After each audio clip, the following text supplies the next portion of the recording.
If you're enjoying this video, smash that like button, subscribe and hit the bell. Share it with your friends and let me know in the comments where you're watching from. Every like and subscribe helps the channel grow.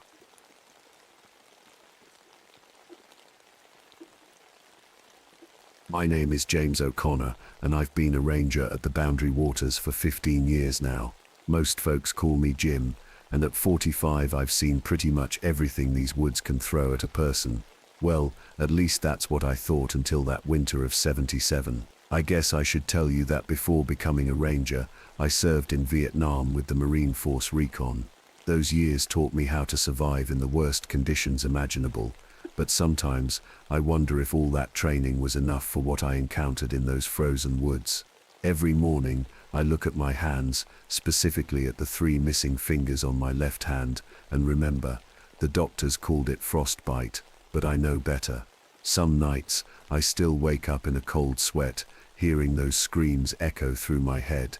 It all started on January 12, 1977.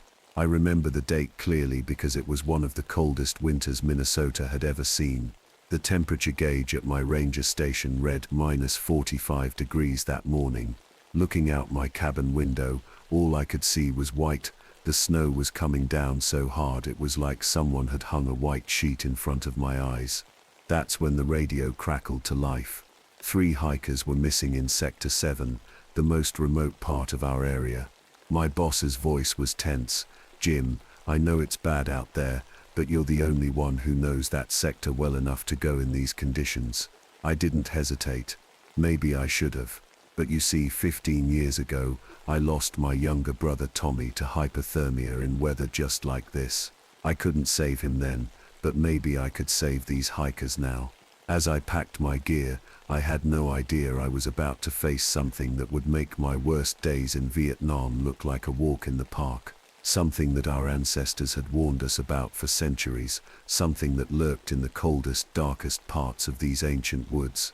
This is my story, a story about survival, about fear, and about a hunger that goes beyond anything human. Some might not believe what I'm about to tell you, but every word is true. I have the scars and the nightmares to prove it. I loaded up my snowmobile with everything I'd need: extra fuel, emergency flares, first aid supplies, enough food for 5 days, and my trusty rifle. The weather radio warned of the worst storm in decades heading our way, but I couldn't wait. Those hikers wouldn't survive another night out there alone. As I drove deeper into the woods, the trees became thicker, their branches heavy with ice and snow. The wind howled like a wounded animal, and my headlight barely cut through the swirling snow. I kept thinking about those hikers, probably huddled somewhere, hoping someone would find them. After 3 hours of careful driving, I reached Sector 7. That's when I noticed something odd. The wildlife to there wasn't any.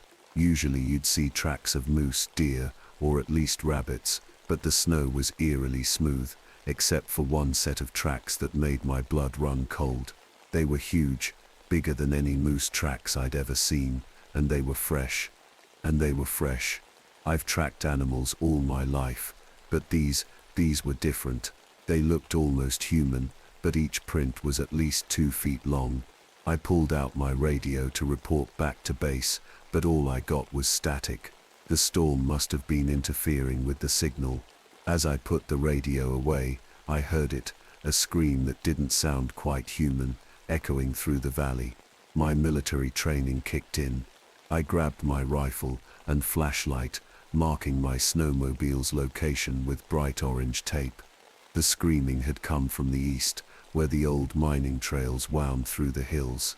As I walked, I noticed strange markings on the trees, symbols carved deep into the bark. They looked old, but somehow the snow hadn't settled in them. I'd worked these woods for years, but had never seen anything like them. The temperature was dropping fast. My thermometer now showed -50. That's when I found the first sign of the hikers, a torn backpack hanging from a tree branch. But what scared me wasn't the backpack. It was how high up it was, at least 12 feet off the ground. No animal I knew could have put it there. And the way it was torn, it wasn't by claws or teeth. It looked like it had been ripped apart by human hands. Night was coming, and out here, darkness meant death. I needed to find shelter soon, but as the sun began to set, I couldn't shake the feeling that something was watching me from between the trees, something that didn't want me to leave these woods alive. I found a small cave just as darkness was setting in. After checking it was safe and empty, I set up my emergency camp. The wind outside was getting stronger, howling through the trees like a freight train. I kept my flashlight close and tried to warm my hands near the small camping stove. That's when I heard it, footsteps crunching in the snow outside. Heavy footsteps. I grabbed my rifle and pointed my flashlight toward the cave entrance. The beam caught something that made my heart stop. A person, standing perfectly still in the blizzard. "Hello?" I called out. "I'm Ranger O'Connor. Are you one of the missing hikers?" No answer. Just that figure, standing there. As I stepped closer, I realized something was terribly wrong. The person wasn't moving, not even shivering in the deadly cold. I got within 10 feet and saw why. It was John Martinez, one of the missing hikers, frozen solid but standing straight up like a statue. This wasn't natural. In all my years as a ranger, I'd never seen a frozen body standing up. They always fell down. Always. But John was there, eyes wide open, frost covering his face, and on his neck, strange marks, like someone had drawn symbols with their fingers. I needed to document this for the investigation, but when I reached for my camera, my hands were shaking so bad I could barely hold it. That's when I noticed something else. The temperature around John's body was even colder than the air around us. My thermometer read 60 below zero, in a small circle around him. As I backed away, I heard whispers on the wind. At first I thought it was just the storm, but then I made out words. "So hungry." The voice sounded like John's, but that was impossible. I looked at his frozen body again, and for a split second, I swear this is true, his eyes moved to look right at me.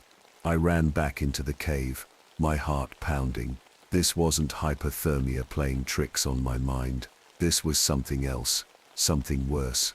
I remembered the old Native American stories my grandfather used to tell me about these woods, stories I'd always dismissed as legends. But sitting there in that cave, listening to the wind that now sounded like human screams, I started to believe those legends might be real. And if they were, I knew what we were dealing with. The wendigo, a spirit of winter and hunger that was never satisfied. I checked my watch, only 3 hours until dawn, but something told me this was going to be the longest night of my life, and somewhere out in that storm, 2 more hikers needed my help. If they were still alive, I couldn't sleep that night. Every sound made me jump. The crack of frozen branches, the howling wind, and worst of all those whispers that kept getting closer. Around midnight, something strange started happening to me.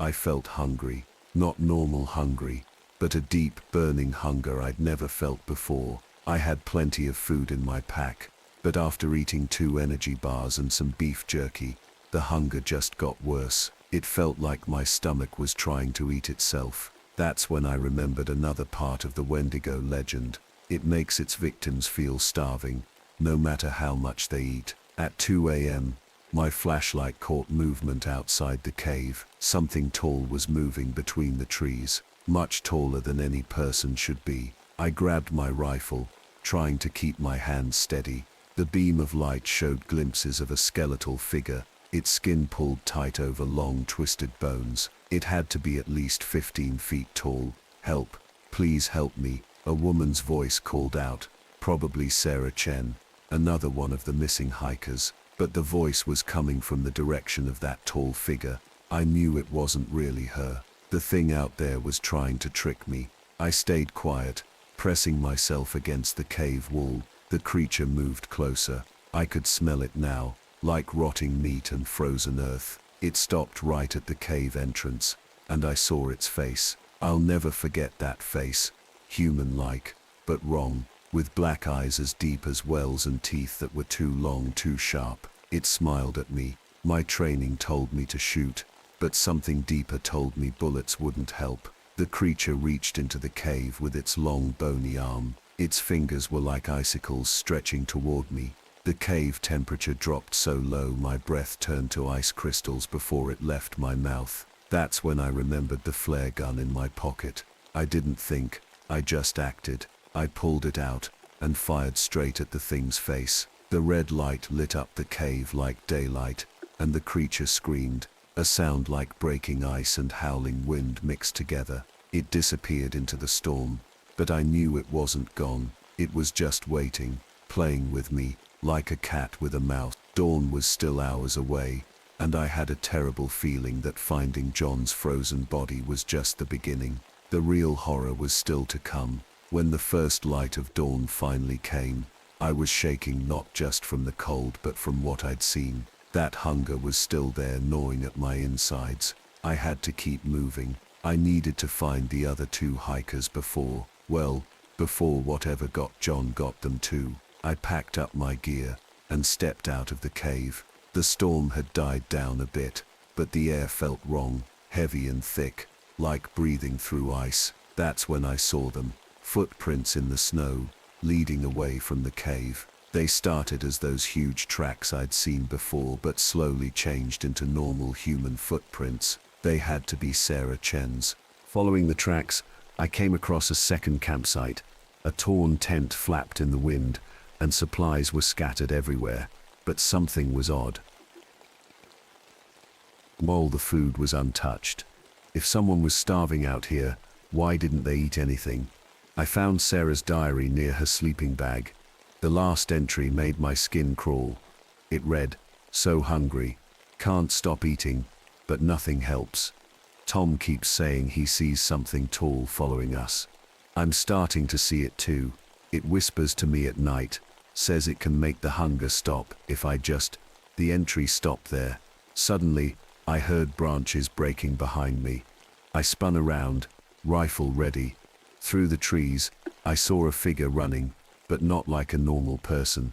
It moved too fast, almost like it was gliding over the snow. "Sarah," I called out. "Sarah Chen." The figure stopped. It turned slowly, and I saw it was Tom Miller, the third hiker. But something was very wrong. His eyes were completely black, and his mouth was full of sharp teeth, like the creature I'd seen last night. He smiled at me, the same horrible smile as the wendigo, and spoke in a voice that wasn't human anymore. "Ranger Jim, so hungry. Aren't you hungry too?" I raised my rifle, but Tom moved like lightning. In a second he was right in front of me, his breath smelling like frozen meat. I could see now what was happening. The wendigo hadn't just killed Tom, it was turning him into one of its own. I had to make a choice, and I had to make it fast. I fired my rifle, but Tom, or whatever he was becoming, moved too fast. He knocked the gun from my hands and sent me flying into a tree. The impact knocked the wind out of me. As I struggled to breathe, I heard Sarah screaming somewhere in the woods. That's when I remembered something my grandfather once told me about the wendigo. "Fire," he'd said. "They fear fire more than anything." I had matches and my camping stove fuel in my backpack. If I could just reach it. Tom was coming at me again, his body twitching in weird ways, like his bones were trying to grow longer. I rolled away just as his clawed hand slashed the tree where my head had been. The bark froze solid where he touched it.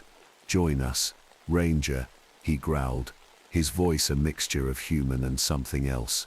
"The hunger, it goes away when you give in." I scrambled through the snow, grabbed my pack, and pulled out the fuel canister. Tom lunged at me, but this time I was ready. I sprayed the fuel in an arc between us and lit it with my emergency matches. A wall of fire burst up, and Tom screamed, that same awful scream I'd heard in the night. He backed away from the flames, his body twisting and changing. That's when I saw Sarah. She was hanging from a tree branch 30 feet up, her body starting to freeze just like John's, but she was still alive, her eyes moving, silently begging for help. The real wendigo appeared behind Tom, its massive form towering over the trees. It put its long, bony hands on Tom's shoulders, and I watched in horror as Tom's body began to stretch and grow. I had to make a choice, try to save Sarah, or run, but running would mean leaving her to become one of them. I couldn't let that happen, not after losing my brother to these woods. Not again. I grabbed my flare gun, took a deep breath, and did something either really brave or really stupid. I shot my last flare straight at the branch holding Sarah. As it broke, I ran forward and caught her just before she hit the ground. She was cold, so cold, but still breathing.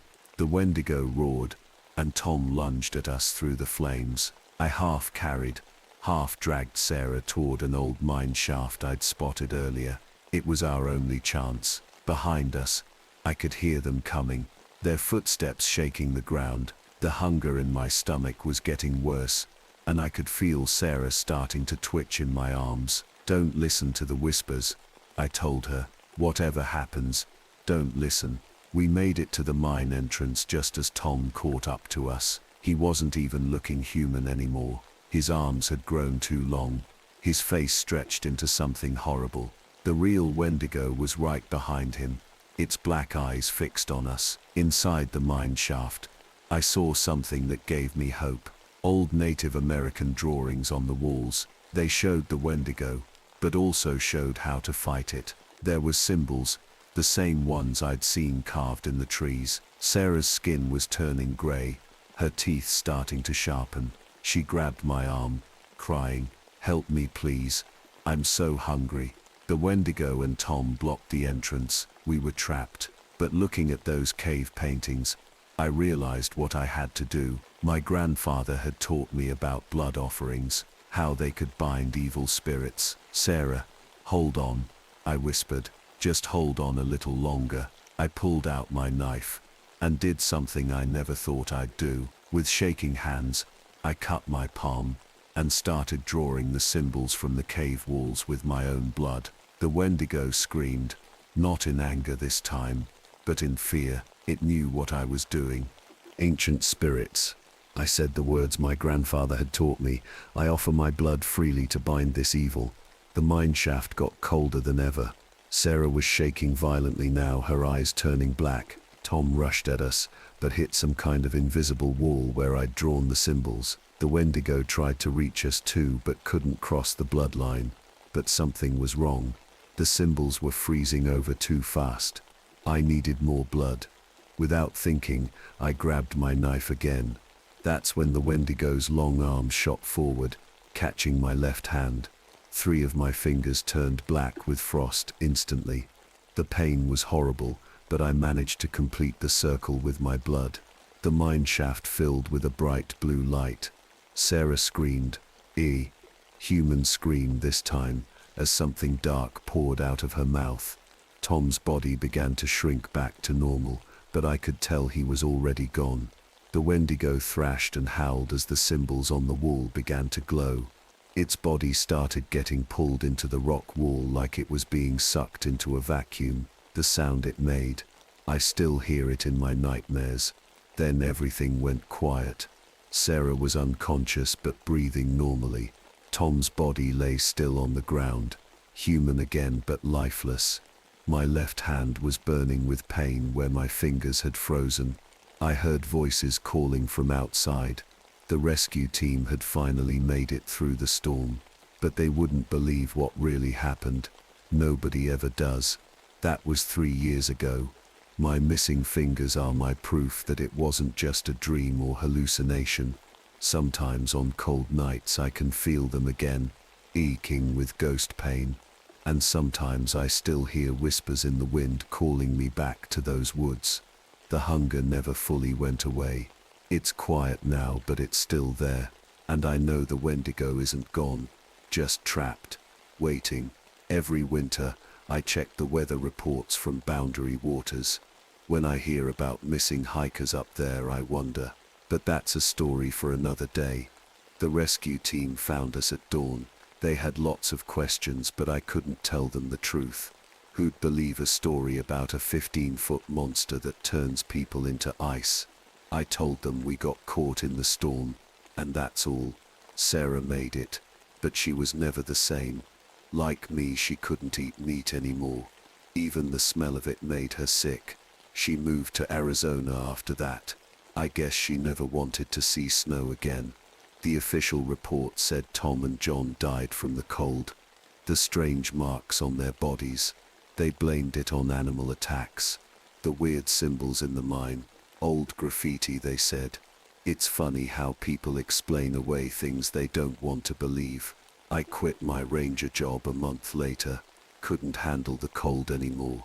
Now I work at a park in New Mexico where it's warm and dry. But some things followed me here. Every winter, I have the same dream. I'm back in those woods and I hear that voice calling me. The hunger comes back too, just a little. And sometimes when I look in the mirror first thing in the morning, my eyes look different, darker, hungrier. I keep a box under my bed with things from that day. Sarah's diary, my frozen camera, and a piece of bark with those strange symbols. Sometimes the symbols glow at night, especially when it's cold. Last week I got a letter from Sarah. She wrote that she's been having dreams too, and she heard from another ranger up in Minnesota about more hikers going missing in those same woods. The wendigo is still there, I know it. The binding spell won't hold forever. Sometimes I wonder if I should go back, try to end it for good. But then I look at my missing fingers, feel that old hunger stir, and I remember what my grandfather told me. Some evil things can't be killed, Jim. They can only be contained, and they're patient, so very patient. So I stay here in the desert, where the sun burns hot and bright. But every time I hear about missing hikers in snowy woods, I wonder, is it happening again? And that's my story. Most people don't believe it, and maybe that's for the best. But if you're ever hiking in the northern woods in winter, and you feel a hunger that won't go away, or hear voices in the wind calling your name, run as fast as you can, because the wendigo is always hungry, and it never forgets a meal it didn't finish.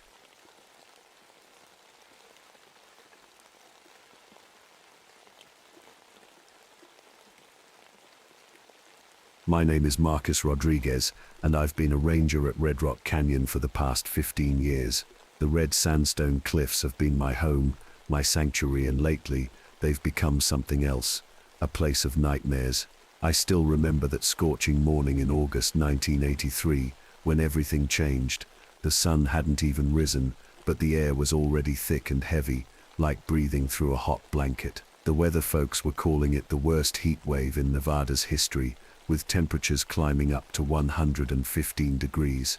As I got ready in my small ranger station cabin, my eyes drifted to Sarah's photo on the bedside table. My wife's smile still brightened the room, even though she'd been gone for a year now. Cancer took her too soon, but the mountains she loved kept me going. I touched the silver amulet around my neck, a family heirloom passed down through generations of my Paiute ancestors. Sarah always said it made me look mysterious. The radio crackled to life, just as I was pouring my morning coffee. Ranger Rodriguez, it was Bill Thompson, one of the local ranchers. His voice sounded shaky, different from his usual confident drawl. You need to see this. Found one of my cattle. It's not right. I've dealt with mountain lion attacks before, even the occasional bear, but something in Bill's voice made my skin crawl.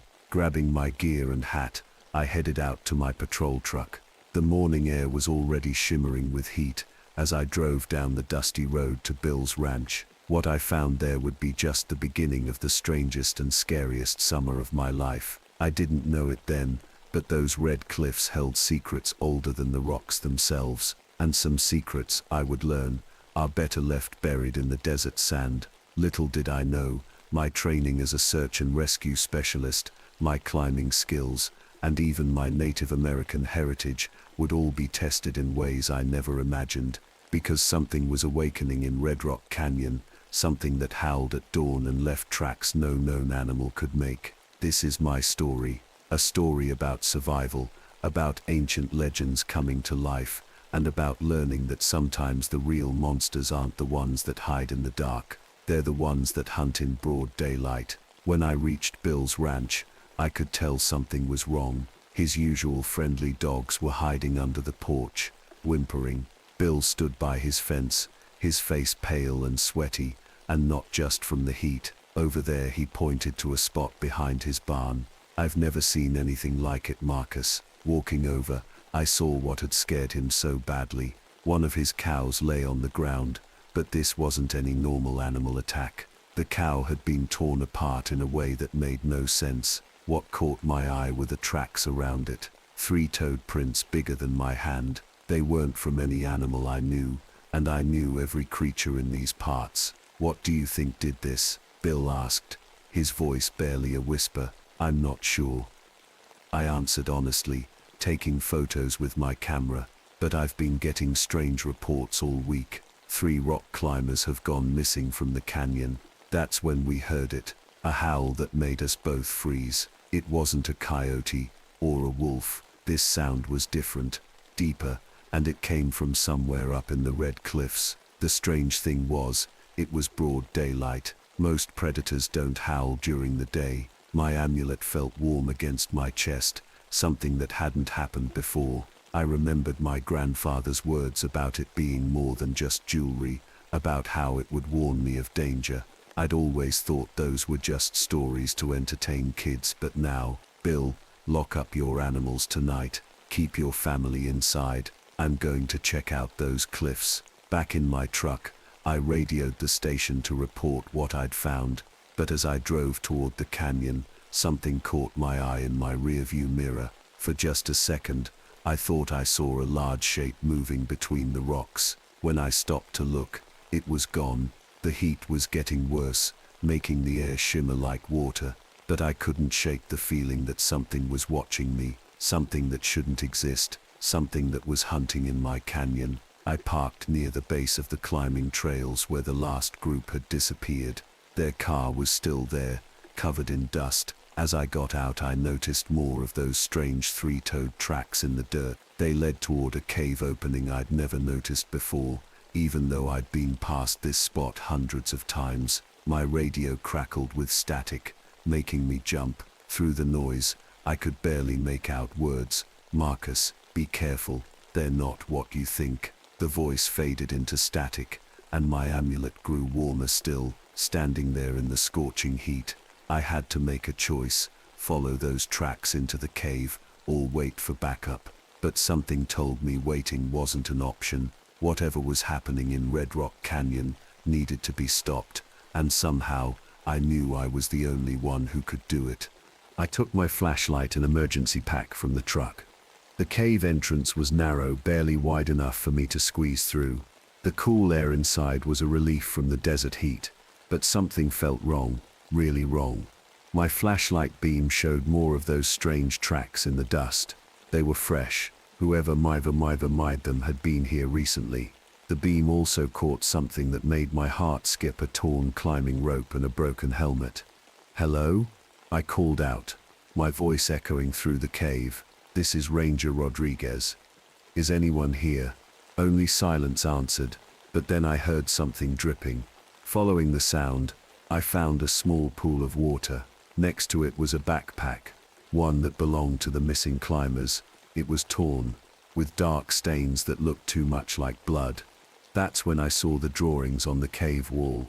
Ancient petroglyphs, the kind my grandfather used to show me. But these were different.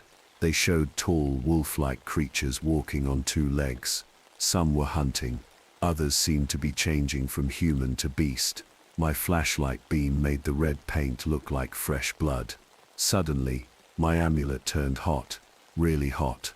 At the same time, my flashlight caught 2 yellow eyes reflecting in the darkness ahead. They were at least 7 feet off the ground. A low growl filled the cave, not like any animal I'd ever heard. It sounded almost human. I started backing away slowly, remembering my training, no sudden movements. But as I moved, more eyes appeared in the darkness. 3 pairs, no 5. I was surrounded. The first creature stepped into my flashlight beam. I wish I could say my eyes were playing tricks on me, but they weren't. It walked on two legs, covered in dark fur, with a wolf-like head and hands that looked too human.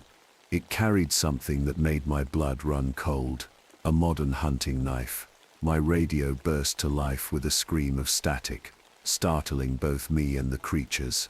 In that split second of confusion, I ran.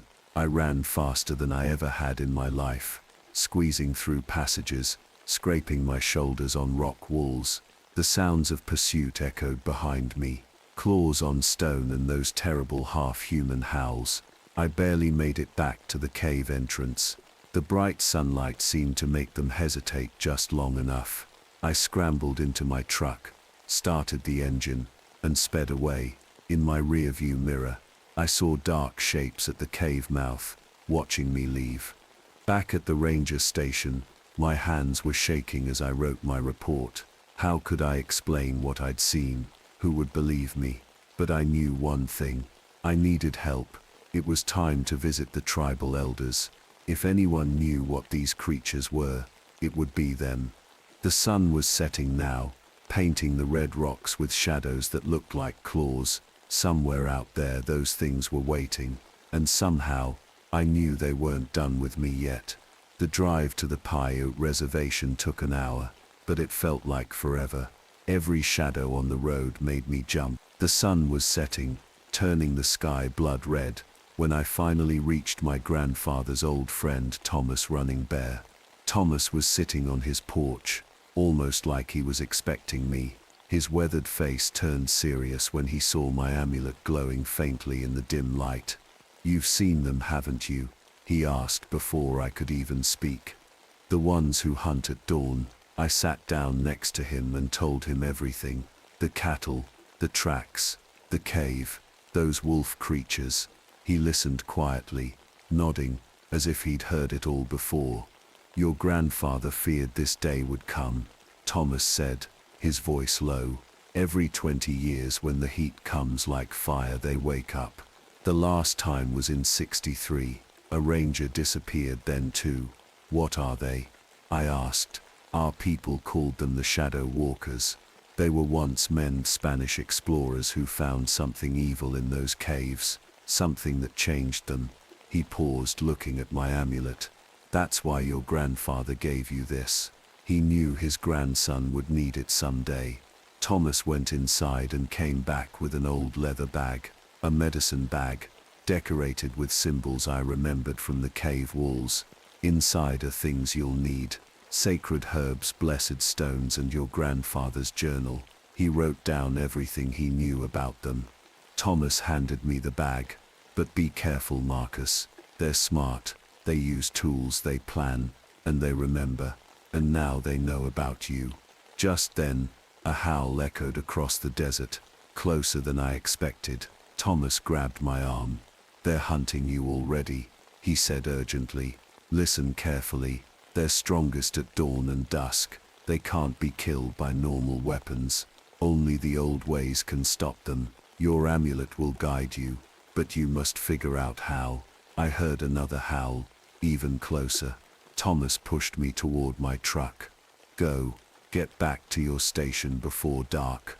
Read the journal. And Marcus," he called as I started the engine, "don't let them bite you. Their curse spreads through blood." Driving back, I kept checking my mirrors. Shapes seemed to move alongside the road, keeping pace with my truck. My amulet stayed warm against my chest, pulsing like a heartbeat. The journal sat on the seat next to me, along with the medicine bag. Whatever these creatures were, whatever they wanted, I knew I had to stop them. But first I needed to understand what I was fighting. As I pulled into the ranger station, the last light faded from the sky. In the distance, multiple howls rose up at once. They were calling to each other, and somehow, I knew they were planning something.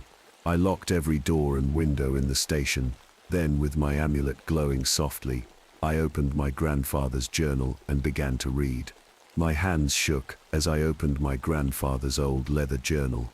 The pages were yellow and filled with his messy handwriting. As I read, my amulet kept getting warmer.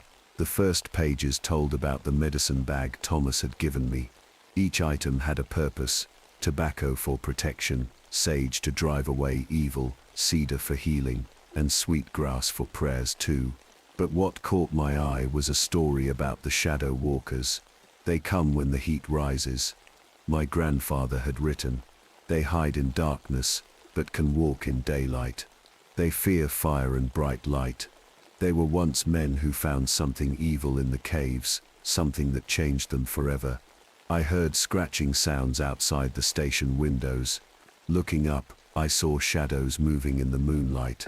They were testing the building, looking for a way in. My radio crackled again. Through the static I heard a voice, one of the missing climbers. "Help, we're in the deep cave. They're keeping us." The voice cut off.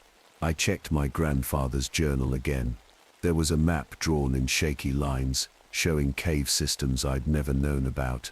One cave was marked with a warning, the place of change where they sleep. The scratching got louder.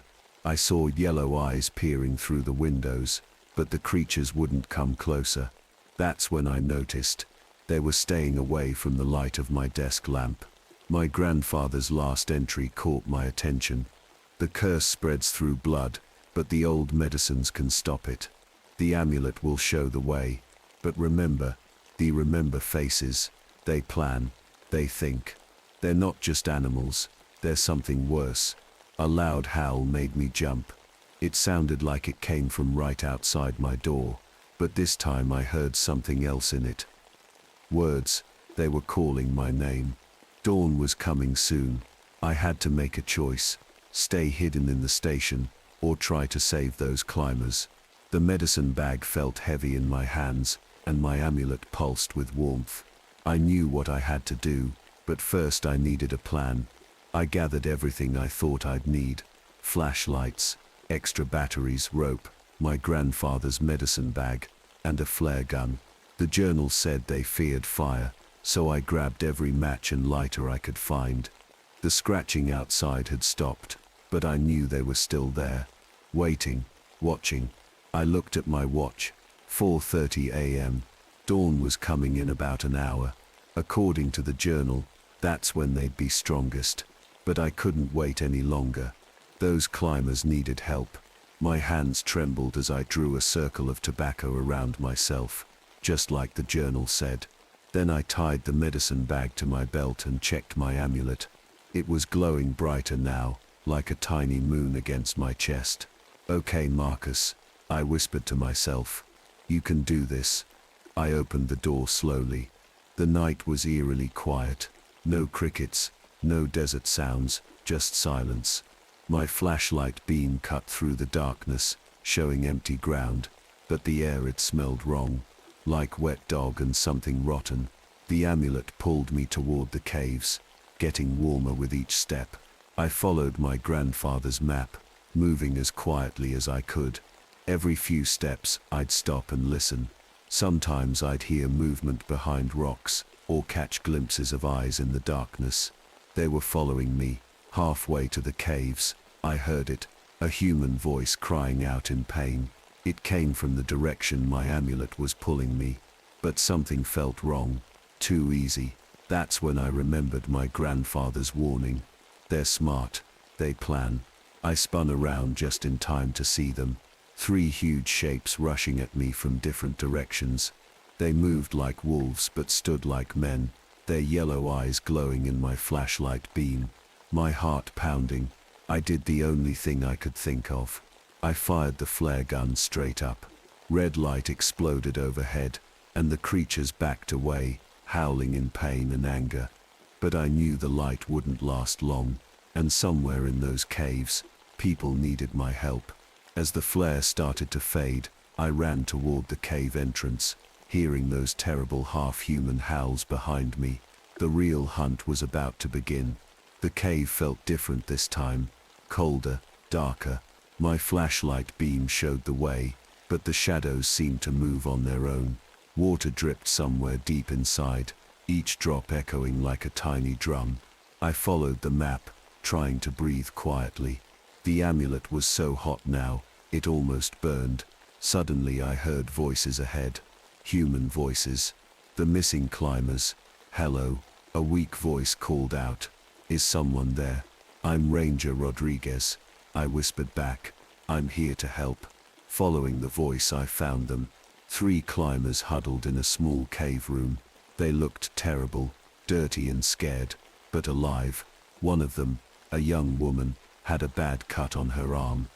They kept us here, she said, shaking. They're not animals, Ranger. They talk to each other. They used our own ropes to tie us up. Just then my amulet pulsed hard. A deep growl came from behind us. Well, another brave ranger. The voice was rough, like rocks grinding together, but it was definitely human words. A figure stepped into my flashlight beam. It was huge, standing on 2 legs, covered in dark fur, but its eyes were human. You're the missing ranger from 63, I said, remembering the journal. James Cooper. The creature smiled, showing long teeth. Smart boy. Your grandfather couldn't save me then, and you can't save these people now. More creatures appeared, blocking the exit. I could hear the climbers whimpering behind me. My hand touched the medicine bag at my belt. The old ways won't help you, Cooper growled. We're stronger now, and soon you'll be one of us. I pulled out my grandfather's tobacco pouch. Cooper laughed, a horrible sound, half howl, half human. Your choice, Ranger, he said. Join us willingly, or we do this the hard way. Dawn was coming. I could feel it, and I had to make a decision that would change everything. My hands moved fast, doing what my grandfather's journal had taught me. I threw the sacred tobacco in a circle around us while holding my amulet tight. Cooper and his pack stepped back, snarling as an invisible wall seemed to form. Run, I shouted to the climbers. Follow the left tunnel. It leads outside. But Cooper just laughed again. The sun's rising, Ranger. Our strongest time. Your little magic circle won't last long. He was right. I could feel the tobacco barrier weakening. The amulet burned against my chest, and suddenly I understood what it was trying to tell me. You're not the only one who knows these caves, Cooper, I said, pulling out my last flare. My grandfather left me a message about the place of change. Cooper's yellow eyes widened. No, the cave where it all started, where you first changed. I held up the flare, the one filled with old gas pockets from the earth. The other creatures started backing away. They knew what I was thinking. You'll kill us all, Cooper growled. Maybe, I said, but these people are leaving. Now, I nodded to the climbers. They ran past the creatures, who were too focused on my flare to stop them. I heard their footsteps fade down the tunnel. Last chance, Cooper.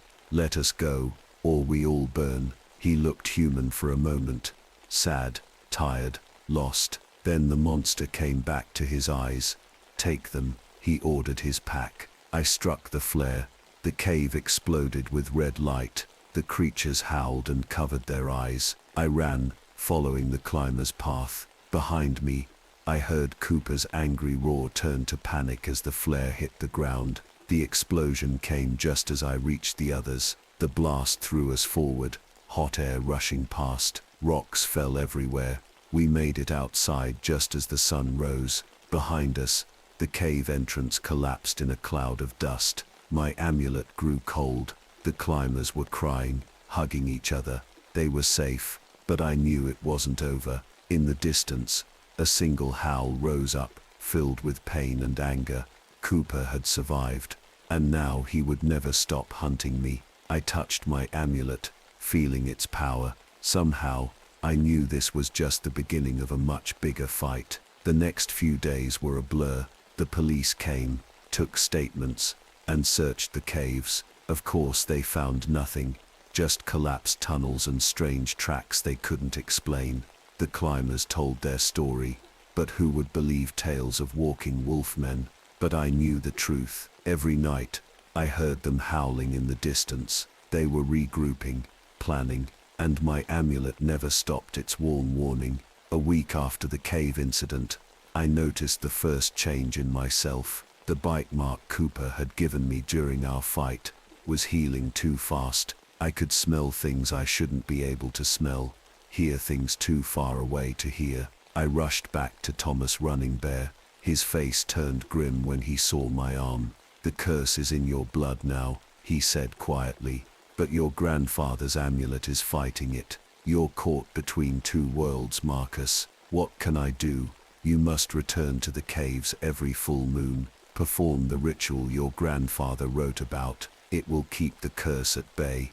He touched my amulet. "But there's more. You're a guardian now.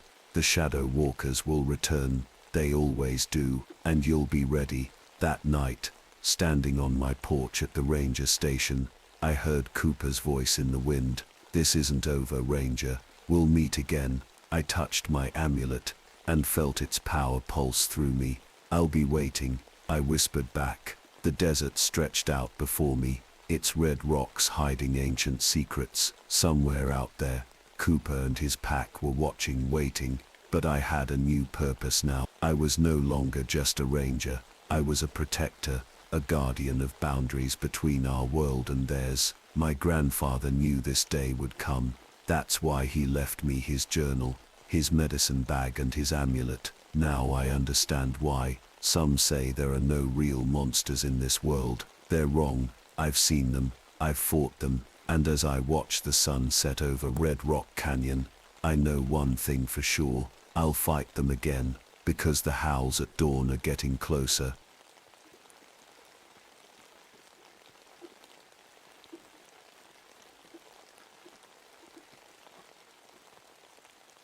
My name is Catherine Morrison, but everyone calls me Kate. I've spent the last 15 years of my life as a ranger here at Mount Baker, and I thought I knew every tree, every trail, and every shadow in these ancient woods. But what happened last November changed everything I believed about this forest, and about what's really out there in the mist. I should probably tell you that I'm not just any ranger. Before this, I was an Olympic biathlete, you know, those crazy folks who ski and shoot. That training has saved my life more times than I can count, especially during what I'm about to tell you.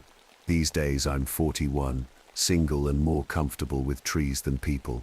Maybe that's because of what happened to Sarah, my twin sister, in these very woods 15 years ago. The day she disappeared still haunts me. We were supposed to meet for our usual weekend hike, but she never showed up at our spot. The search parties found nothing, not even a footprint. It was like the forest just swallowed her whole. I took this ranger job, partly hoping I'd find some clue about what happened to her. Funny how life works out sometimes. I'm pretty good at what I do now. I can tell you which mushrooms will kill you and which ones make a nice soup. I can patch up anything from a bare scratch to a broken leg, and I know exactly what to do when tourists get themselves lost in our wilderness.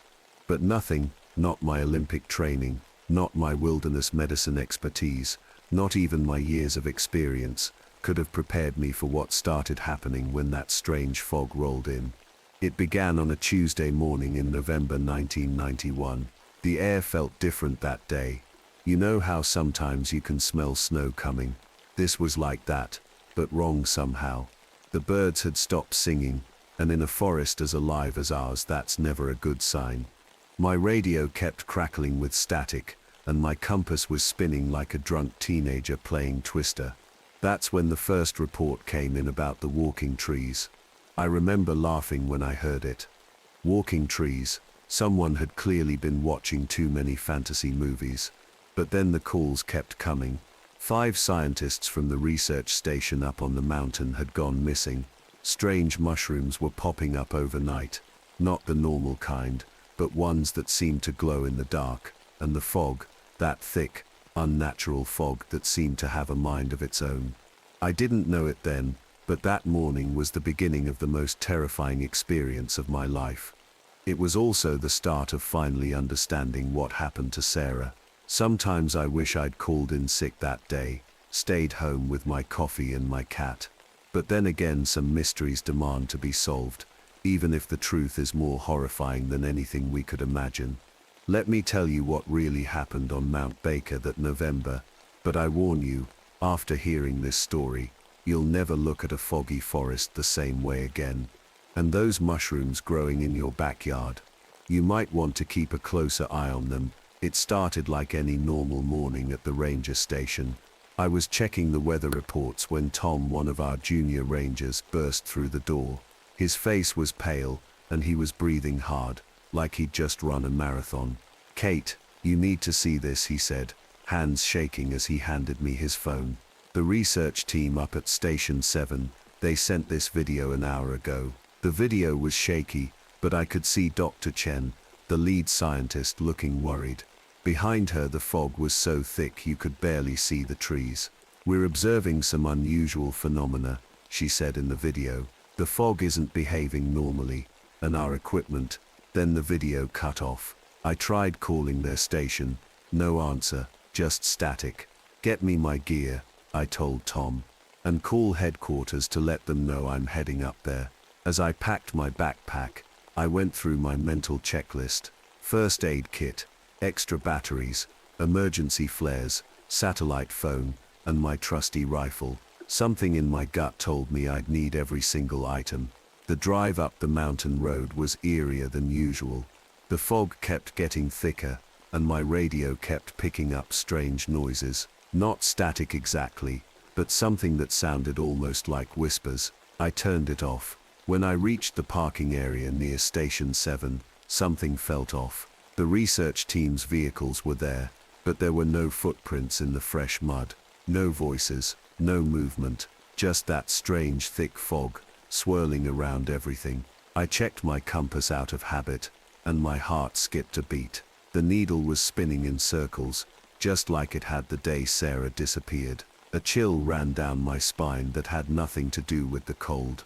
The research station was only a quarter-mile hike from the parking lot. As I walked, I noticed something strange about the mushrooms along the trail. They seemed different, bigger than they should be. And was it my imagination, or were they giving off a faint bluish glow? Then I heard it, the a crack of a branch breaking somewhere in the fog. I spun around, rifle ready. "Hello, Dr. Chen, this is Ranger Morrison." No answer, just more whispers in the fog. When I finally reached Station 7, the door was wide open, swinging gently in the wind. Inside, it looked like everyone had just vanished. Coffee cups were still warm, laptops were still running. One chair was tipped over like someone had gotten up in a hurry. On Dr. Chen's computer, a document was open. The last line read, "They're not just in the mist, they are the mist."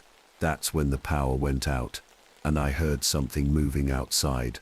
Something big, something that shouldn't exist, and somewhere in the fog, I swear I heard Sarah's voice calling my name. My hands were shaking as I reached for my flashlight. "Sarah," I called out softly, even though I knew it couldn't really be her.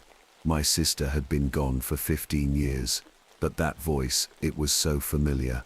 The research station felt colder now, like all the warmth had been sucked out. My flashlight beam showed papers scattered everywhere, and on the wall, their monitoring equipment was showing crazy readings. Temperature drops, weird air pressure, things that just didn't make sense. Then I saw the journal. It was Dr. Chen's, lying open on the floor. The last few entries made my blood run cold.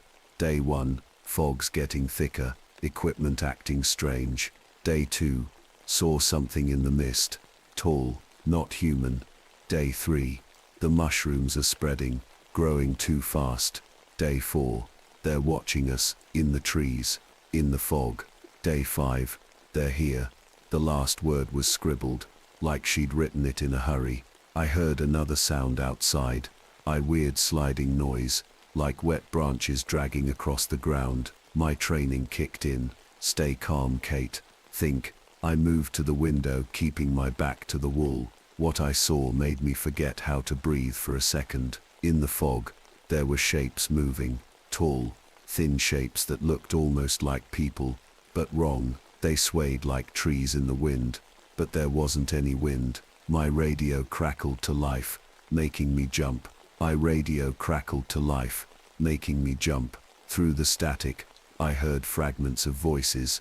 "Help us," in the trees, becoming like them. I needed to get out of there, to call for backup. But as I turned to leave, My flashlight caught something small and shiny under a desk. I reached down and picked it up. My heart stopped. It was Sarah's necklace, the one she was wearing the day she disappeared, the little silver pine tree pendant she never took off. But it was different now, covered in tiny glowing mushrooms that seemed to pulse like they had a heartbeat. The sliding sound was getting closer, and now I could smell something, like wet earth and rotting leaves, but also something else, something that reminded me of hospitals and death. I put Sarah's necklace in my pocket, gripped my rifle tighter, and faced the door. Whatever these things were, they had taken my sister. They had taken the research team, and now they were coming for me. But I wasn't going to disappear like the others. I was going to find out what was happening in my forest, even if it killed me. I just didn't know then how close I would come to finding out exactly what that felt like. I took a deep breath and stepped outside. The fog was so thick now I could barely see 10 feet ahead. My flashlight beam just bounced back at me, like trying to see through a wall of white cotton. That's when I found the first body. It was Dr. Chen, or what was left of her. She was sitting against a tree, but something was horribly wrong. Mushrooms were growing all over her, not just on her clothes but through them, through her. Her skin had a grey, papery look, like she'd been dead for months, but I knew she'd been alive just hours ago. I'd seen a lot of terrible things in my years as a ranger, but this made me sick to my stomach. I had to look away, but when I did, I saw something that made me freeze. Footprints in the mud, but not normal footprints. They were long, too long for any human, and they seemed to appear and disappear randomly, like whatever made them was walking through the air. My radio crackled again. This time through the static, I heard something that made my skin crawl. Kate, help, like Sarah changing. The voice sounded like Dr. Chen, but Dr. Chen was dead right in front of me. I spun around as something moved in the fog. The tall shapes were closer now. In my flashlight beam I could see they were kind of see-through, like they were made of the fog itself. They had arms that were too long, fingers that looked like twisted branches. One of them reached for me. I ran. I'm not ashamed to admit it. Olympic training or not, some things you just run from. But the forest had changed. Trails I'd walked 1,000 times were different. Trees seemed to move when I wasn't looking directly at them. And those things, those mist walkers, they were everywhere. I found myself in a clearing I'd never seen before.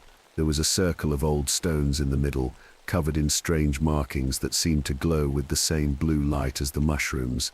The air felt heavy here, like right before a thunderstorm. That's when I heard Sarah's voice again, clearer this time. Kate, I'm here. I've been here all along.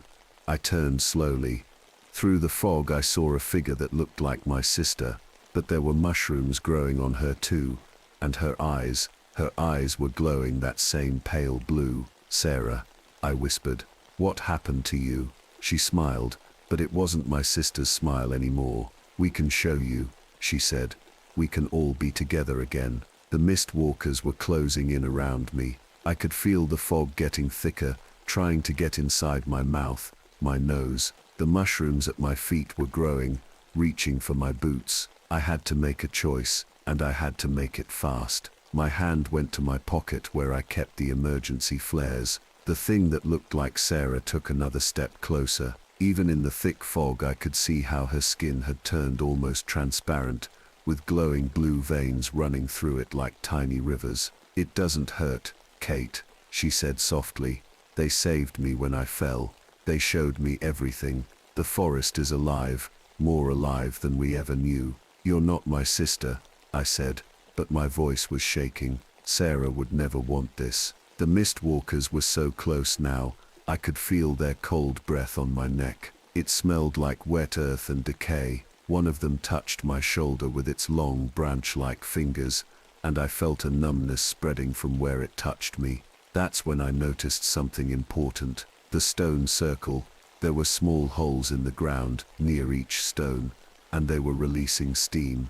Volcanic vents. Mount Baker was still an active volcano, after all, and these things, whatever they were, they didn't like heat. I had to act fast. The numbness was spreading down my arm, and I could feel the mushrooms trying to grow on my boots. With my good hand, I grabbed 3 flares from my pocket. "I'm sorry, Sarah," I whispered. "I'm so sorry." I struck all 3 flares at once and threw them in different directions. The bright red light exploded in the fog, and the heat hit like a wave. The mist walkers screamed, a sound like wind through dead trees, and pulled back. The thing that was Sarah screamed too, but this time it sounded more like my sister. "Kate, help me." For a second I saw her, really her, trapped behind those glowing blue eyes, and I knew what I had to do. I ran to the center of the stone circle and pulled out my last flare. The volcanic vents were getting bigger, steam pouring out as the heat from the flares disturbed them.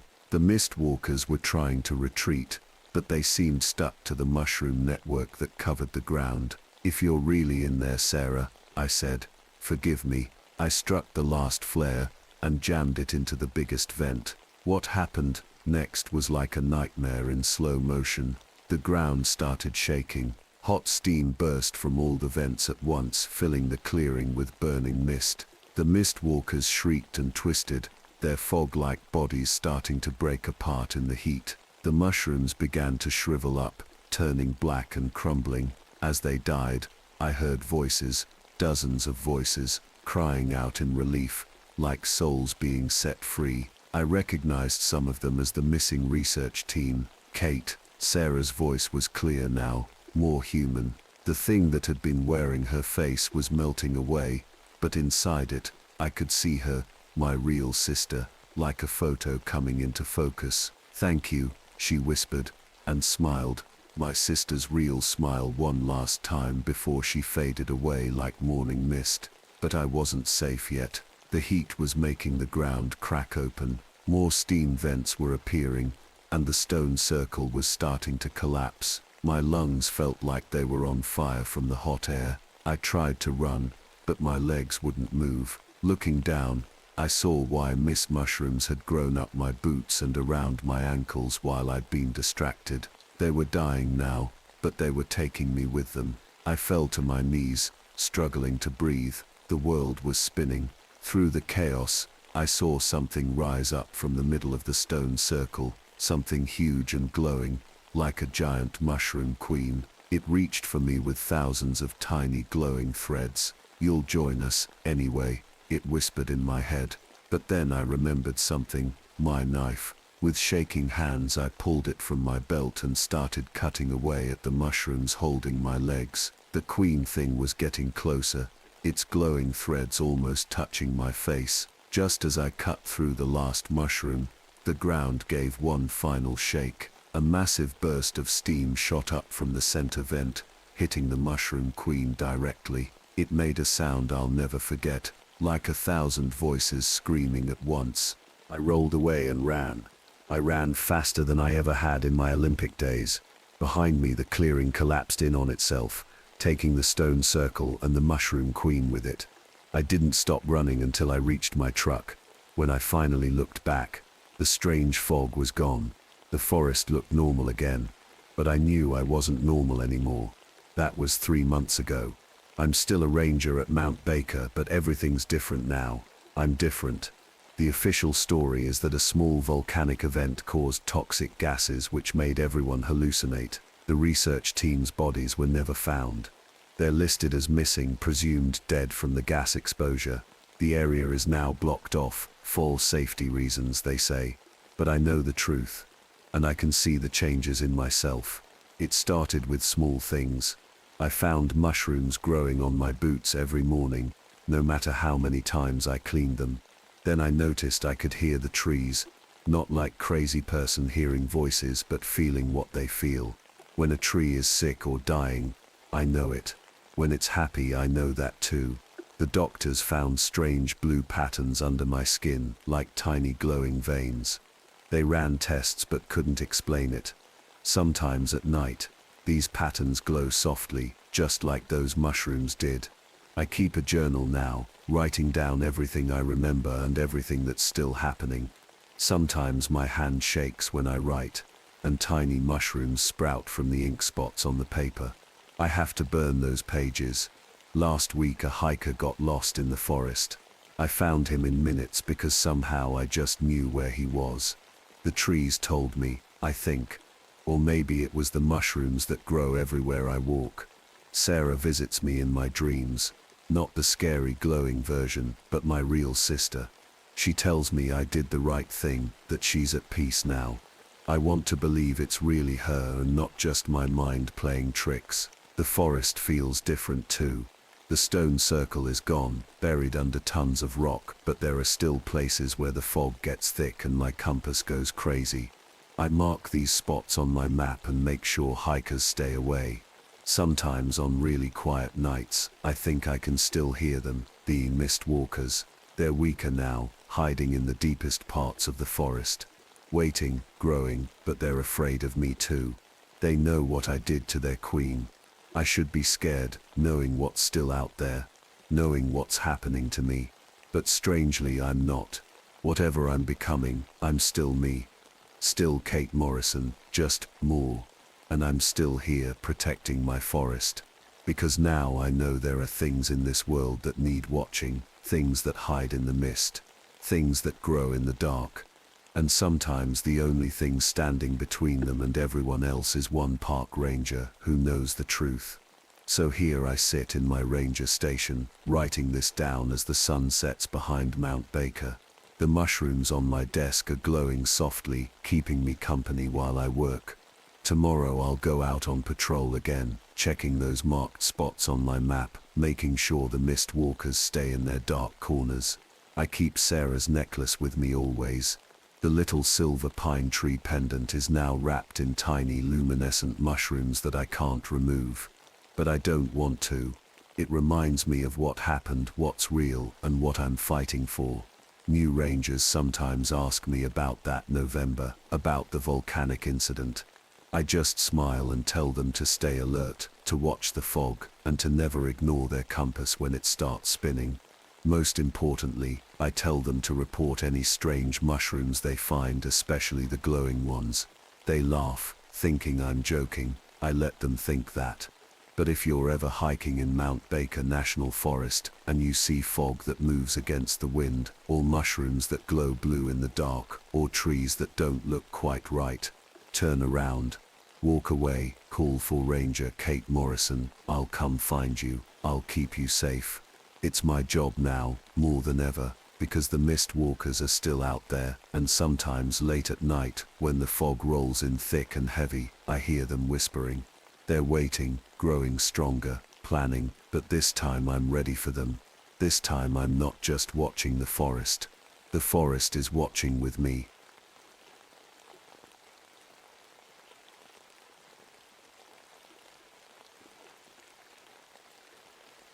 My name is Michael Begay, but most people around here call me Two Hawks. I've been a ranger at Canyon de Chelly for over 20 years now. At 52, I've seen things in these ancient canyons that most folks wouldn't believe. But what happened in the summer of '73, well, that's a story that still keeps me up at night. I'm Navajo Neo Dine, as we call ourselves. Before becoming a ranger, I worked as a tribal police officer, and now I'm also training to be a medicine man, though that path hasn't been easy.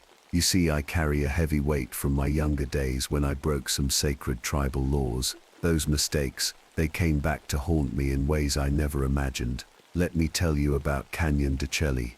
Picture walls of red rock rising 1,000 feet straight up into the Arizona sky, like nature's own skyscrapers. Ancient cliff dwellings peek out from the rocks like tiny doll houses, and everywhere you look, there are petroglyphs, rock drawings our ancestors left behind. Some of them show things that make visitors nervous, creatures that change shape, beings that walk between worlds. That summer was the worst drought anyone could remember. The heat was brutal, like standing next to an open oven all day long. Dust storms would come out of nowhere, turning day into night. The tourists kept coming though. They always do, but the elders were worried. They said the weather wasn't natural, that something was stirring in the forbidden canyons. I remember the morning it all started. The sun wasn't even up yet, and I was doing my usual patrol, checking on the restricted areas where we hold our ceremonies. Something felt wrong. The birds weren't singing. The air felt heavy, like just before a big storm. But what I found that morning would be just the beginning of a nightmare I never thought possible. I was walking near Spider Rock, checking the trails like I always do, when I spotted something strange in the morning light. Tourist items were scattered everywhere. Backpacks, water bottles and cameras, like someone had dropped them while running. But there was no sign of the people themselves. My radio crackled. "Two Hawks, you there?" It was Jimmy from the visitor center. "We've got a problem. A group of 5 tourists never checked out last night." My stomach turned as I looked at the scattered items again. "I think I found their stuff," I said, picking up a camera that was half buried in the red dirt. But no people. That's when I noticed the animal tracks. Now, I've been tracking wildlife all my life, but these prints, they weren't right. They started as coyote tracks, then suddenly changed to bear prints, and then to something I'd never seen before, all in the same set of footprints, like the animal had been changing as it walked. The air got colder, even though the sun was rising. I heard a sound behind me, like someone walking, but when I turned, nobody was there, just my own footprints in the dust. Then I saw it. At the base of a sacred cliff wall, someone had arranged dead rabbits in a pattern that made my blood run cold. It was an ancient symbol, one we're forbidden to talk about, one that warns of skinwalkers, evil medicine men who can change their shape. I reached for my medicine pouch, the one my grandmother gave me for protection, but as I touched it, a coyote's howl echoed through the canyon. It sounded like laughter, but not quite animal, not quite human. My radio crackled again, but this time there were no words, just static, and what sounded like whispers in Navajo, tall whispers saying my name. I knew right then that my past was catching up with me. The laws I broke in my youth, the ceremonies I disrespected, something had been waiting all these years to make me pay. And those poor missing tourists, they were caught in the middle of something that started long before they ever set foot in our sacred canyon. I picked up the tourist's camera with shaking hands. Something told me to check it, even though part of me didn't want to see what was on it. Clicking through the photos, my heart nearly stopped. The first few shots were normal, happy tourists, sunset views, ancient ruins, but the last 3 photos, the first showed a dark figure standing on a cliff edge, too tall to be human, its head shaped wrong. The second photo was blurry, but I could make out what looked like a coyote standing on 2 legs, wearing what seemed like human clothing. The last photo made me drop the camera. It showed my father, who'd been dead for 15 years, standing among the tourists, smiling at the camera. Just then my phone rang. It was Sarah from the hospital in town. "2 Hawks," she said, her voice trembling. "We found one of them, one of the tourists. But something's wrong, really wrong. You need to come see this." I drove to the hospital faster than I should have. The whole way there, I kept seeing things from the corner of my eye, shadows moving the wrong way, animals that disappeared when I looked directly at them. At the hospital, Sarah met me at the entrance. She looked scared. "The tourist," she whispered. "She's alive, but she keeps changing. One minute she looks normal, the next, she couldn't finish a sentence." When I walked into the room, I saw what she meant. The tourist, a woman probably in her 30s, lay on the bed. As I watched, her face seemed to shift, like ripples on water. One moment she looked like herself, the next like someone else, then like something that wasn't human at all. She opened her eyes and looked right at me. "You," she said in a voice that wasn't hers, "the one who broke the laws, they've been waiting for you." Then she started speaking in perfect Navajo, a language I knew she couldn't possibly know. She was telling an old story, one about a group of skinwalkers who were punished by the tribe hundreds of years ago. I felt the medicine pouch at my side grow hot. Outside the window, a dust storm was rolling in, much bigger than any normal storm. And in the swirling dust, I could see shapes moving. shapes that shouldn't exist. The woman grabbed my arm. "They're coming," she said. "And they're wearing your father's face." I ran out of the hospital, my mind racing. I needed help, and I knew exactly who to go to. My grandmother, the eldest medicine woman in our tribe, but when I got to her house, something wasn't right. The front door was open, swinging in the wind. Inside, all her medicine bundles were scattered across the floor. On the wall, written in red clay, was a message in Navajo: "Remember what you stole, child." My hands started shaking. 25 years ago, as a foolish young man, I had stolen sacred items from a ceremonial cave, items I was never supposed to touch. I'd put them back the next day, but some laws, once broken, can't be fixed with a simple apology. "Looking for grandmother," a voice said behind me. I turned around, and there stood my father, or something, wearing his face. He looked exactly like I remembered him, down to the scar on his chin. But his eyes were all wrong. They were yellow, like a coyote's. "She's safe," the thing wearing my father's face said. "For now, but you have a debt to pay, son." The way it said son made my skin crawl. "What do you want?" I asked, trying to keep my voice steady. It smiled, showing teeth that were too sharp to be human. "We want what was taken from us. When you stole those sacred items, you opened a door. Now it's time for us to walk through it." The room got darker, even though it was middle of the day. More shapes appeared behind my father's figure, twisted versions of people and animals, all with those same yellow eyes. "The tourists were just practice," it said. "A way to get your attention. The real game is about to begin. You have until sunset to come to Spider Rock. Bring the medicine pouch your grandmother gave you." "And if I don't?" I asked, although I already knew the answer wouldn't be good. The thing wearing my father's face grinned wider. "Then we'll take everyone you love, one by one, starting with your grandmother, and we'll make you watch." It stepped closer, and I could smell wet earth and decay. "Oh, and son, don't bother calling for help. No one else can see us. To them you'll just be a crazy old ranger, talking to thin air." As quickly as they appeared, the shapes vanished, leaving me alone in my grandmother's messy house. Outside, the dust storm was getting worse, and in the distance, I heard coyotes howling. There's lots of them. I had until sunset to make a choice, but either way, I knew this nightmare was far from over. I had only a few hours until sunset. With shaking hands, I gathered what I needed from my grandmother's house: sage for protection, sacred corn pollen, and an ancient prayer bundle I hoped I'd never have to use. As I drove toward Spider Rock, the radio in my truck kept switching stations by itself, playing bits of old Navajo songs mixed with strange whispers.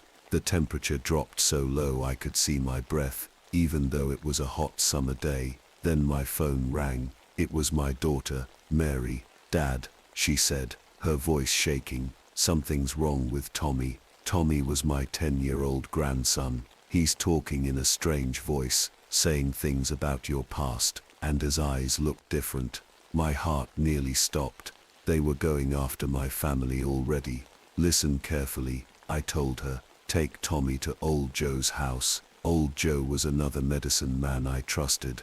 "Draw a circle of salt around both of you and don't leave it, no matter what you see or hear." Just then, I saw something that made me slam on the brakes. In the middle of the road stood a group of coyotes, but these weren't normal coyotes. They were standing on their back legs, and they were wearing pieces of the missing tourists' clothes. As I watched, frozen, one of them started to change. Its fur melted away, its body stretched and twisted, until it looked like one of the missing tourists, but its eyes stayed yellow, like a coyote's. "Running out of time, two hawks," it said in a voice that was half human, half animal. "The sun is setting, and we're getting hungry." I gripped my steering wheel harder. The medicine pouch around my neck felt hot, like it was burning. I knew I had to get to Spider Rock, but I also knew they were herding me there, like sheep to slaughter. Through my rearview mirror, I could see more shapes following my truck. some running on 4 legs, others on 2, all of them moving too fast to be natural. The dust storm was getting worse, and in the swirling red clouds I kept seeing faces. Faces of people I knew were dead, faces of the missing tourists, and worst of all, faces that were half human and half animal. Spider Rock was just ahead, its massive stone spires reaching up into the darkening sky like giant fingers. As I parked my truck, I could hear chanting coming from somewhere deep in the canyon, ancient forbidden words that no one was supposed to know anymore. I grabbed my supplies and stepped out into the howling wind. Whatever was waiting for me at Spider Rock, I knew one thing for sure. Either I would end this tonight, or it would end me. As I walked toward Spider Rock, the wind suddenly died. The silence that followed was worse than any noise. My flashlight beam showed the way, but something was wrong with the light. It seemed to bend around things that weren't there. Then I saw them.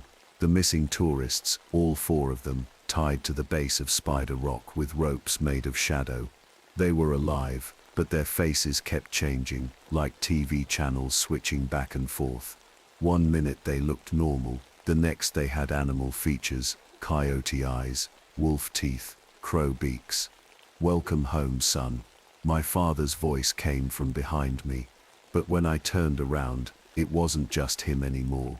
There were 5 skinwalkers, each one wearing a face I knew: my father, my old teacher, 3 tribal elders, who had died years ago. "You remember what you stole?" the one wearing my father's face asked. "The sacred bundle you took from the cave."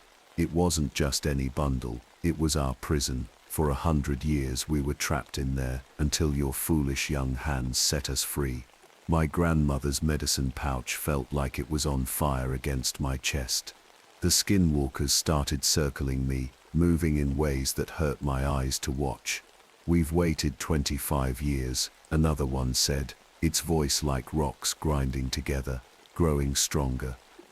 "Learning, and now we're ready to take back what's ours." I reached for my grandmother's pouch, but my father's shape raised his hand. He smiled. "First, look what we brought you." From the shadows they dragged out my grandmother. She looked tired but not scared. When she saw me, she nodded slightly. "Choose 2 hawks," the skinwalkers said together. "Give us the medicine pouch, or watch everyone you love become like us." Starting with her, my grandmother looked me in the eyes and said something in Navajo, a single word I hadn't heard since I was a child. And suddenly, I knew what I had to do. But before I could move, the ground started shaking, and a deep hole opened up right in front of Spider Rock. It wasn't just any hole, it was the entrance to an ancient kiva, a sacred ceremonial chamber that hadn't been seen in hundreds of years. "Down we go," my father's shape grinned.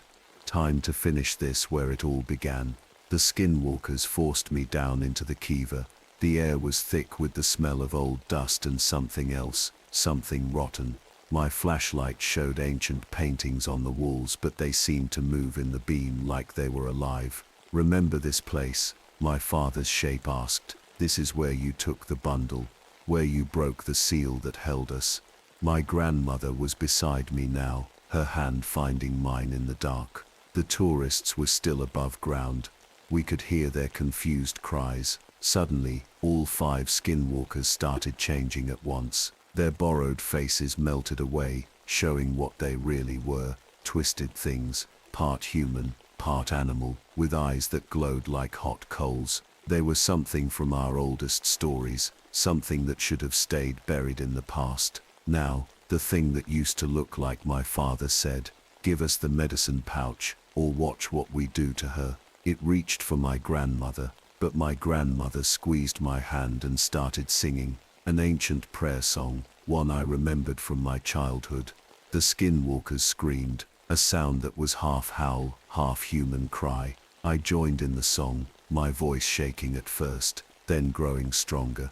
The medicine pouch around my neck began to glow with a soft blue light. "Stop," the skinwalkers shrieked. "You don't know what you're doing." But I did know. My grandmother's word earlier, and it had reminded me of something I'd forgotten. The bundle I stole as a young man wasn't their prison. It was their trap. And my grandmother's pouch. It was the key to setting that trap again. The skinwalkers lunged at us, their forms shifting wildly. Coyote, crow, wolf, snake. But they couldn't get past the circle of blue light now surrounding us. Your choice, two hawks, they snarled. Your grandmother's life, or, no, I said firmly. My choice is to finish what I started 25 years ago. I pulled the medicine pouch from my neck, and my grandmother grabbed my other hand. Together, we started the final verse of the song. As we sang the last words of the ancient song, the medicine pouch burst into bright blue flames in my hands. It didn't burn, it felt ice cold. The skinwalkers howled and tried to run, but they couldn't escape the Kiva. You can't do this, they screamed, their bodies twisting between human and animal shapes faster and faster. We'll take everyone you love. My grandmother's voice grew stronger, and I saw tears in her eyes as she sang. She had known all along. She had given me that medicine pouch years ago, waiting for this moment. The blue light filled the entire Kiva. The skinwalkers' shapes began to melt like wax, pulling toward the center of the room. The one wearing my father's face looked at me one last time. Son, it whispered, sounding exactly like my real father. For a second I hesitated. Don't listen, my grandmother said sharply. That's not your father. The ground started shaking again. Dust and small rocks fell from the ceiling. Above us I could hear the tourists screaming. With a sound like thunder, the blue light shot up through the roof of the Kiva. The skinwalkers' bodies stretched like smoke, being pulled into my grandmother's now empty medicine pouch. Their screams echoed off the ancient walls, getting fainter and fainter until, silence. The pouch dropped to the dirt floor, now looking old and worn. My grandmother picked it up with shaking hands, and tied it with a special string covered in prayers. It's done, she said softly. But there's a price. I knew what she meant. I could feel it in my bones. The power we used to trap them. It had changed me. I could see things now that no one should see. Shadows moved differently around me. Animal eyes in the dark looked more human than they should. We climbed out of the Kiva to find the tourists unconscious but alive. They wouldn't remember anything, my grandmother said. But I would remember everything. You'll have to protect this place now, she told me. They'll be trapped as long as you live, but others like them might come. You'll see them for what they are now. That was 2 years ago. I'm still a ranger at Canyon de Chelly. The tourists still come and go, not knowing what happened here. But sometimes, on quiet nights when the moon is dark, I hear scratching sounds coming from deep underground, and I know they're still there, waiting. Every month, I go back to that Kiva to check the seals. Every month, I say the prayers my grandmother taught me, and every month, I remember that some laws once broken can only be fixed with a lifetime of watching and waiting. Because in the end, that's the real truth about skinwalkers. They never really go away. They just wait for someone else to make the same mistakes I did.